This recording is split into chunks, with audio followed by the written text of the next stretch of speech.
உங்களுடைய பாதை எதை நோக்கி இருக்கிறது? நீங்க இருந்து காலேஜ் முடிச்சு நீங்க வெளியே போறீங்க, தட்டார்மடம் போகணும். வலது பக்கமா போகணுமா இடது பக்கமா போகணுமா? வலது பக்கமா போகணுமா இடது பக்கமா போகணுமா? வலது பக்கமா போகணும். நீ வலது பக்கமா போவதற்கு பதிலா இடது பக்கமா சுகமுடைய பாதையை நோக்கி இல்ல படுக்க போற பாதையை நோக்கி வேகமா போற. will you reach your destination? நீ உன்னுடைய இலக்கையும் நீ போய் சேர வேண்டிய இடத்தையும் அடைவியா? அடைவியா?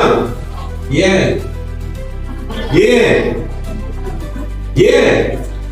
நீங்கள் பயணிக்க வேண்டிய பாதைகள் சரியா? தட்டார்மடம் போகணும்னா எந்த பாதைக்கு போகணும்? வலது பக்கமா போகணும், அப்படிதானா? வலது பக்கத்துக்கு போகணும்னா இடது பக்கமா போகணும். அப்ப அந்த பாதையில நீங்க வேகமா போய் ஏதாவது பிரயோஜனம் இருக்கா? வெஹிக்கிள்ஸ் மாத்தி போய் ஏதாவது பிரயோஜனம் இருக்கா? சைக்கிள்ல போறதுக்கு பதிலா பைக்ல போறீங்க, பைக்ல போறதுக்கு பதிலா கார்ல போறீங்க. will you reach your destination? never. why?